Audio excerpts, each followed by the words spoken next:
الرحمن الرحيم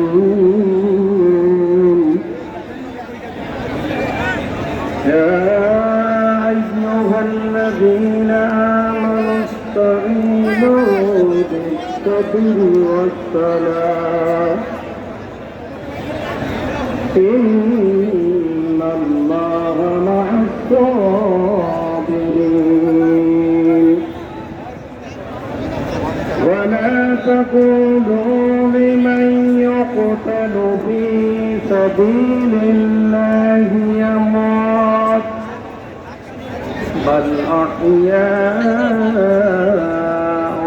ولكن لا تشعرون صدق الله العظيم كما تذكرون دعاكم اللهم آمين ربنا ظلمنا أنفسنا وإن لم تغفر لنا وترحمنا لنكونن من الخاسرين كما ربياني صغيرا এ রব্বুল আলামিন বাংলাদেশ জাতীয়তাবাদী দল কর্তৃক আয়োজিত গাজা রাফা এবং তাকে সমস্ত মুসলমান নরনারী আবাল বৃদ্ধা বনিতাকে আল্লাহ ইসরায়েলি হামলায় আল্লাহ নিহত হয়েছে, আল্লাহ আহত হয়েছে, এখনো হাসপাতালে কাতরাচ্ছে, আল্লাহ ক্ষুধার্ত অবস্থায় রাস্তার মধ্যে হাওয়া করে যাচ্ছে।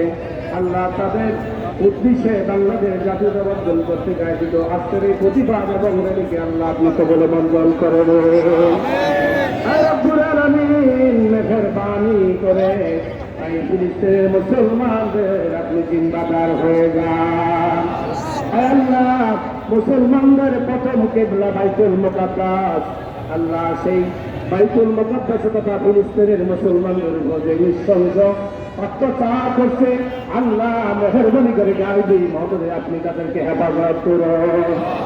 আল্লাহ সমস্ত মুসলমান তোমার দরবারে ফরিয়াদ জানাই, বাংলার জমিন থেকে তোমার দরবারে ফরিয়াদ জানাই, মেহেরবানি করে যারা গাজায় নিহত হয়েছে তাদের সকলকে শহীদ হিসাবে কবুল করে দাও।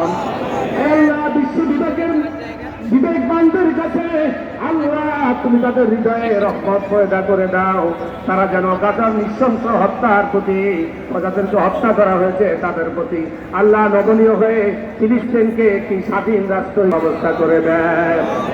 আর রব্বুল আলামিন মেহেরবানি করে তোমার কাছে ফরিয়াদ জানাই, বাংলাদেশের রাখাল রাজার শহীদ রাষ্ট্রপতি জিয়াউর রহমানকে তুমি জান্নাতবাসী করে দাও। আল্লাহ আপাত রহমানকে তুমি জান্নাতবাসী করে দাও। আমাদের মাতা দেশের নেত্রী বেগম খালেদা জিয়াকে করে দাও। আমাদের নেতা তারেক রহমানকে এ দেশে এসে বাবার মতো মায়ের মতো যেন খেদমত করতে পারে সেই তৌফিক দান করে দাও।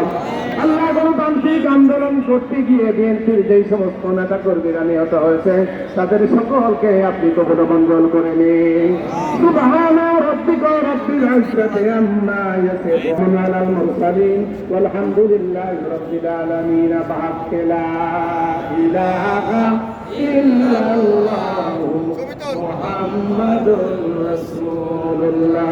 আসসালামু আলাইকুম ওয়া রাহমাতুল্লাহ।